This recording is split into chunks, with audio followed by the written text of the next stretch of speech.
parents today come in wanting tools for their kids more than anything. And I think tools help us, but tools don't really transform us. And it's our faith that transforms us. And so we want to come at worry and anxiety from a really practical level that's going to help us in the moment. And we want to come at it from a foundational level of faith that's going to change us in the process.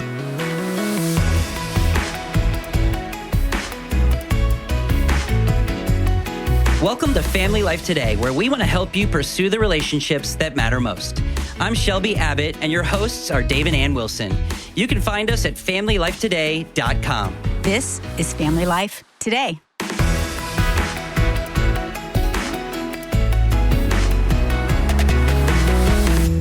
So we wrote a book called No Perfect Parents. Yeah, I have it in my office. Because... From before I ever met y'all. Oh, really? Yes. Here's the question. Do you ever read it? Okay, whatever. Like most people, no. I don't even think our kids read it. And they wrote in it, you know. But, I mean, so often as parents, we strive to be perfect. Not that we can, but we want to be the best we can be. But at the end of the day, there's no perfect parents. At all. It's funny, Dave, because I remember the stage of having toddlers and babies, and I would lie down in bed every night, and I would be tormented with my failures, with my loss of compassion, with yelling, with trying to get a clean house, and I was failing at everything. And I'm laying beside her like, we're good, everything's fine. But when we wrote the book and I wrote down all the lies that I was believing every day, and I feel like, think about, we have an enemy of our soul. Yes. We have thoughts going through our mind, but we also have an accuser who's relishing when we have anything that we're bashing ourselves about. And I do remember, as I wrote the book, all the things I felt like God reminded me, talk about and think about in your mind the things you did right today. I love that. I got up and I put on some makeup. And when you're a young mom, if you get that done, That's something. That's really Yes, something. it is. I bathed our children that day and I fed them. It might not have been the healthiest food, but I fed them 3 meals. And many times we don't think about the good things we've done. We only think of the negative. Why are you laughing? Well, I'm just thinking we've got, an expert sitting in the studio today. Sissy Goff is back. And I mean, I mentioned one time, you're the world's renowned, in my mind, one of the best counselor therapists I know. So kind. Us, you are, Sissy. You are so sweet. We have you There on are a very high pedestal. A lot out there that are really great. But I've been doing it a long time, which helps. And the reason I'm smiling is like, sometimes I feel this when I was preaching. I look out and I knew a couple therapists sitting in the congregation. I'm thinking, they are just like, Wilson is so messed up and he doesn't even know it, No. And I'm like looking over at you because you work with kids every day. Yeah. You obviously work with parents. You wrote this book, You've written several books. Worry-Free Parent, and you're hearing us talk about this. So I want to know from your perspective, your parents, my parents, our parents worried. Yeah. I know they did. Yeah. But compared to the culture we're in today, it just feels like it's so chaotic. And as parents and now as grandparents, the worry feels heavier. You're the expert. Is it? Is that what's going on? Is that what you're seeing? Yes. I think it feels heavier. I think it feels 2 things. I think it feels more pervasive. I feel like it's everywhere because of these. The Our phones, yes. And so we're inundated with all the things that are going wrong in the world. We're inundated with all the things that might go wrong. And we're inundated with all the people who are telling us exactly how to do it right. Yeah. And they all have different opinions. Yeah. I think that's one of the hardest things as I hear from parents today. It's like, well, I read about this new thing I need to be doing, or I heard about this. I mean, I literally have been saying to parents, I want you to pick 1 or 2 voices that you trust. And don't listen to any other ones. That's Just pick good. a couple that you feel like resonate with you and what fits for who you are and let the rest go. Can you imagine? I mean, my mom read 1 book and it was Dr. Spock. And I think the only takeaway for her was to smile at your baby a lot, which is funny because my sister and I both, if there's a compliment we get, it's that we smile all the time. So something works. But Well, I really, mean, you're that's right. not pressure. Smile at your baby versus attach just the right way at the right time. And if you do this, and that whole movement right now is making me want to lose my mind about You only have 18 summers and 52 weeks and 395,000 seconds. I mean, every time I hear that, I'm not even a parent. And We preached that. We did a series church on that. Y'all, I'm so sorry. No, I didn't make it up. I got it. I tell you the ministry, and it's very helpful because you think, oh, these are the number of weeks. Talk about anxiety. Yes, exactly. I think it's probably more helpful when you're out of it than when you're in it. I just feel like... Hey, you did the marbles. Did I? Yeah, Ann got up there with a jar full of marbles and pulled one out and said, there goes 1 week. There goes another one. And I remember people carrying marbles around in their pockets for years. And other signs that you're an anxious parent. But you're right. I mean, back in the day, even when we were young parents, there was just starting to be quite a bit of material. Yes. I don't think there was before that, but from Focus on the Family and James Dobson, probably before you Dobson, name it. there wasn't a lot. And now it's everywhere. And think now, as you just held up your phone, if you want a sermon, I used to love it when I was the only preacher my people heard. They're like, you're good right now. They're like, man, you're nothing. I listen to this guy, I listen to this guy. It's like there's so many voices that causes anxiety. I think the thing that we can do, because when I was a young mom, I'd maybe listen to Dobson. And you know what I did the other times? I just prayed my guts out. Yes. And so now what do?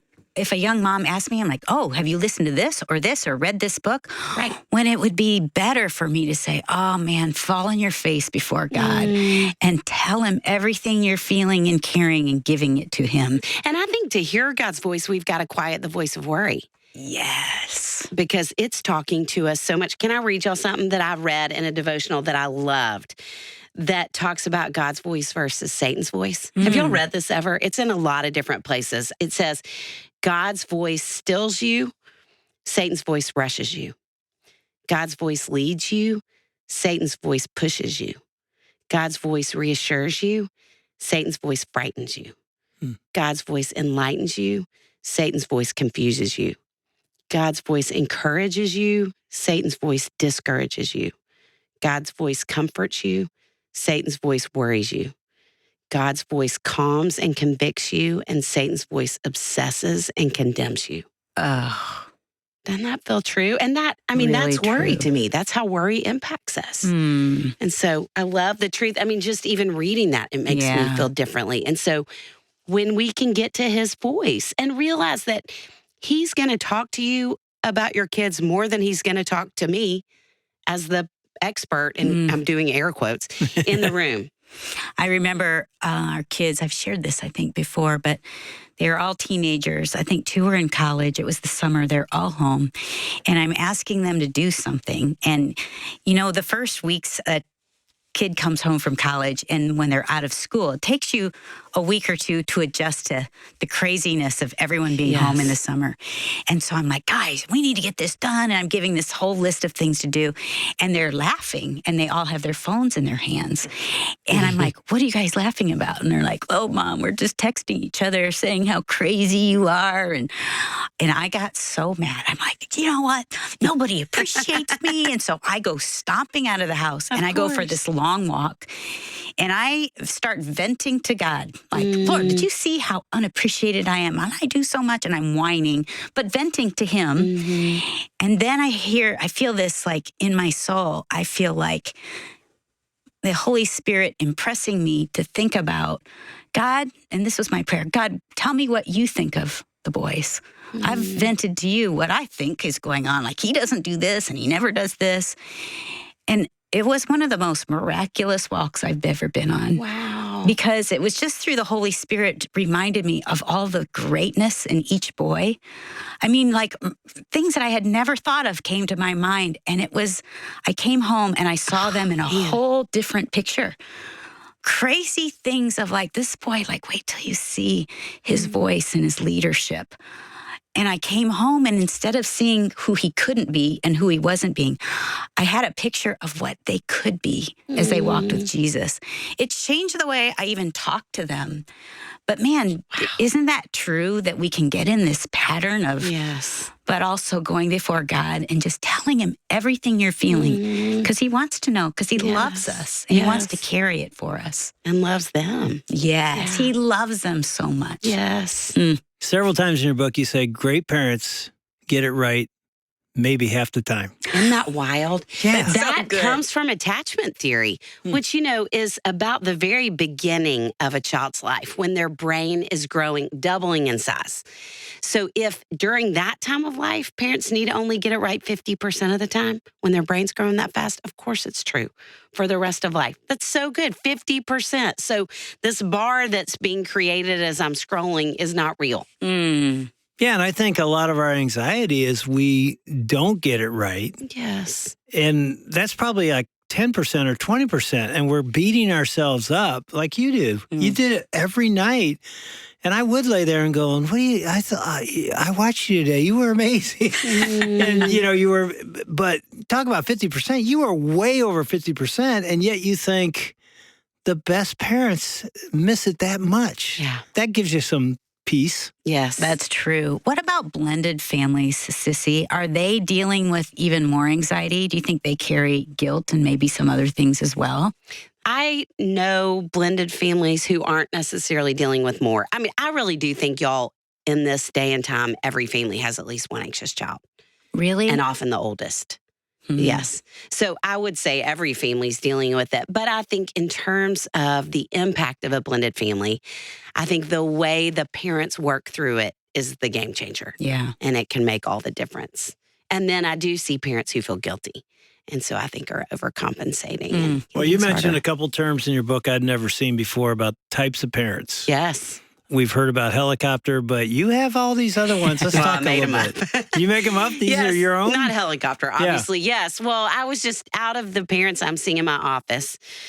Obviously, I'm seeing helicopter parents who are stepping in and fixing things, hovering constantly. And then snowplow parents who are pushing the moguls out of the way so their kids hit no hard places, no hiccups, which make a lot of sense. When you think about, of course, they you love want them. good things for your kids. You love them and you don't want them to have to do hard things when every person who works with kids with anxiety would say they have to do hard things to work through it.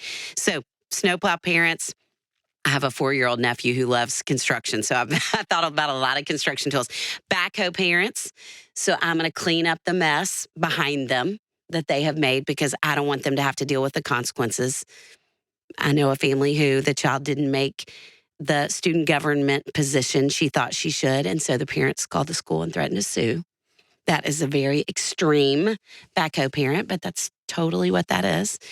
Then sidecar parents, which were probably all the age of Adam West being Batman and Robin. Remember that old after-school show? So, you think about Batman and poor Robin in the sidecar. Batman's flying through the streets of Gotham and Robin's just, his hair's blowing everywhere. And, and I think that came out of some parents that I saw that really had the thought of my experience is their experience.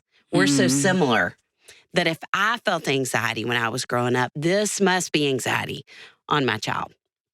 When maybe it's not even, kind of shifting our own experience over to them. And then the last would be parade float parents. And the parade float parents are the ones who are wanting everything to be fun and happy. And you're not going to be sad. You're not going to worry. My mom was a parade float parent sometimes. But when she moved into parade float parent, one of the times was when we lost a dog in our house. I'm not kidding. Every time we lost a dog, my mom would go out the same day, get the same kind of dog, and name it the same thing. What? No. Really? I had 2 Dixies, 2 Blues. Yes. I mean, of course, we noticed that it was a puppy and not a grown dog, but she just did not want us to be sad about losing the dog. And her mother did it too. She had 2 Chris's growing up. Not wild? Yes. That's And legacy. one of the things you talk about in your book is parents that worry, they're conscientious. Yes. They're good parents. Yes. Oh, yeah. She didn't want us to be sad because she Right. loved us. Yes. But had a Yeah, lot of but in dogs some named the ways, same. you hear like the helicopter, snowplow, backhoe parent. Mm-hmm. In some ways, you think those are good things, Right. but they can go to the extreme. Is that what you're saying? Yes, They can be exactly. Well, it's the difference between vigilance and hypervigilance in parenting that I think is the Yeah. important distinction because vigilance is required. Hypervigilance doesn't help. When you talk about anxiety only gets worse if it's untreated, what do you Yes. mean by that? Well, really, kind of that idea we were talking about that the amygdala actually enlarges and we create based on, there's these psychologists, Catherine Pittman talks about a use it or lose it phenomenon. Our brains literally prune themselves. So the neural pathways, which are this thought leads to this, those neural pathways are strengthened by use. It's the same reason that we all have on pants today, all three of us. None of us probably know what leg we put in our pants first. Me, my left. Really? Y'all are so impressive. I It's have no always idea. left. But I think that's a neural pathway. It's why you end up driving somewhere you didn't mean to go because Yeah. you've driven there a million times. You Yeah. have a neural pathway for that. We develop neural pathways for anxiety. When we talk about marriage, we say that if you aren't intentional, You drift toward isolation. That's it. You don't intentionally move toward isolation. It's the natural drift. Yes. You have to intentionally work to be one. Yes. so are you saying that we could possibly continue on this road of anxiety unless we intentionally turn back? Yes. With some of this Not tech- just continue, but it's going to get worse. It's going to get worse. That's an eye opener. Well, I mean, and again, we've already said that if I, as a parent, am drifting Mm-hmm. toward anxiety, and it's something that's pretty prevalent in my life, it's a good chance it's being passed to my kids. Well, as That's a reason right there to say, I've got to do the work. Right. That courage and and your conviction. book is doing the work. Well, You're helping us. That's my hope. And I have a book for parents of girls. I have a book for elementary age girls and a book for teenage girls because there are parts of the country that it is much harder to find good counselors, especially Christian counselors. And so I think knowing there are folks who can't get to somebody, my intention was to write these books as kind of a first attempt to get help. Try these things. In fact, sometimes in our office, parents will call and say, I want to get my child in. And our office staff will say, they're this age, read Braver, Stronger, Smarter. And if it feels like it hadn't helped in 6 weeks, then bring them into counseling. But try this first. Have you seen when we talked about those different styles of parenting? Yes. Have you seen people change? Yes. Have you seen parents become worry-free parents? I feel like the word's kind of a trick because of living in a fallen world.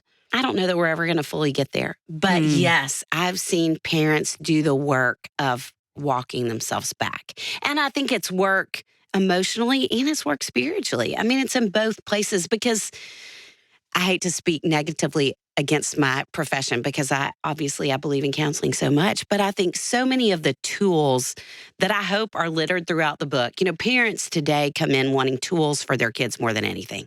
And I think tools help us respond.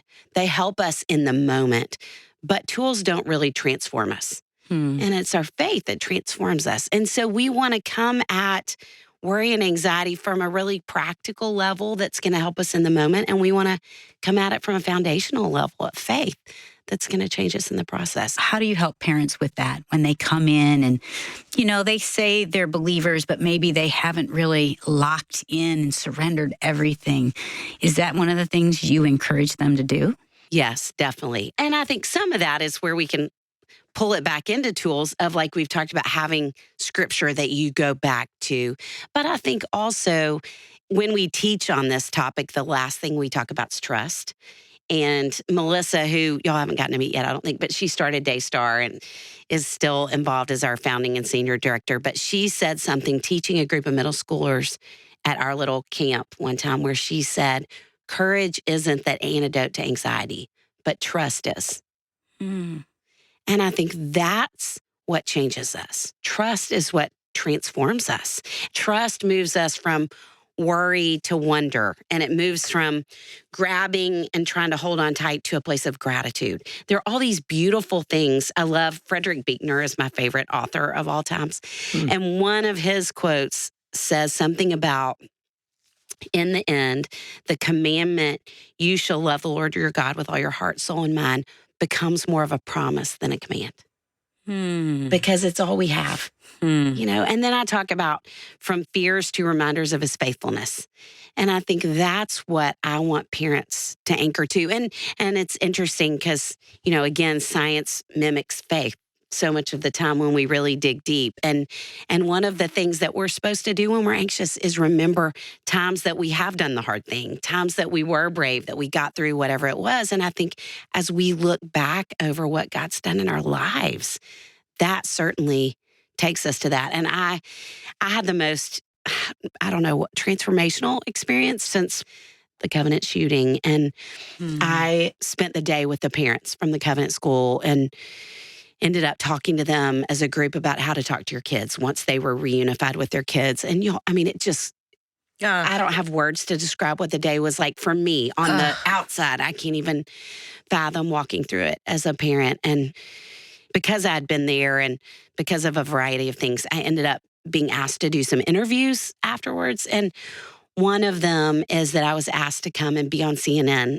live the next morning. I didn't know that. Oh, you just think, I want to do right by these people. Like, I want to tell their story in a way that's honoring to them. And so I had this day and just been devastated by the whole thing. Did 3 different interviews that night. And then the next morning had to be at this location at 6 a.m. to do CNN live. And I didn't, I was tired and overwhelmed and I didn't pay attention to the location. And I had not yet driven by Covenant. And the location was like they do with the White House Correspondents. It was across the street from the school. And drove down there, pull into the parking lot. I'm thinking, Sissy, don't cry. This is not the time for you to be crying about this. And I pull up and the producer comes and meets me at the car and walks me over. And there are all these people. And and I thought someone was going to be interviewing me. And instead I was talking through headphones, trying to listen to someone in Atlanta. And the camera's huge. And it's all moving really fast. And there's this really silly thing that happens to me when I get cold, where my kneecaps start shaking. And it was cold in March in Nashville, and I was standing on the street, and my kneecaps were shaking. And I was like, you just have got to think about something else. You've got to think about something else for a minute. And so I turned around, and there was the sign for Covenant. And next to it, because of the time of year it was a sign announcing their Easter services. And I thought, that is it. I have 0 words. I have 0 words to say about what's happening right now.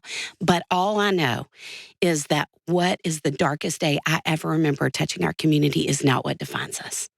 And that's what defines us. Like, that's why we are having conversations. That's why we have hope in the midst of tragedy and suffering, because Jesus' darkest day was not his last. And it's not for us either. And so we want to remind ourselves of those kind of truths, fears to reminders of his faithfulness. Whatever is going on, if you're listening right now, whatever is going on with your kids, even if it's their darkest day, it does not define them. And if you feel like you're in a season of failure as a parent, it doesn't define you. We have hope, and we can trust in something that transforms us. Psalm 34:8 says, taste and see that the Lord is good. And as we finished up with Sissy, one thing I'm coming away thinking is, one, I've never thought I was anxious, but now I'm like, wait, I am a worrier and I have been anxious. And this verse is really good for me just to sit in it, to remember that God knows everything. He sees me, he's good, and he loves my kids. He can take care of things when I can't, and I can just trust him. Yeah, and sometimes we have to taste and see. It's like one thing to know that or read it. You have to experience it. It means step out and taste and see that the Lord is good. I think of 1 Peter 5:7 says, cast all your anxiety on him because he cares for you. And I think there's times when we're worried and anxious, we don't think he cares. Yeah. Or he sees, and you just said it, he sees. Yeah. And he cares. He feels what we feel, and he's like, let me have it. Just taste and see. I'm good, but you won't know until you do it. Just cast it. It's like put it on the end of that hook and like a fisherman, throw it out to him, and I guarantee he takes worry off that hook and he puts the peace of God back on that hook, and you reel it back in, you say, he is good.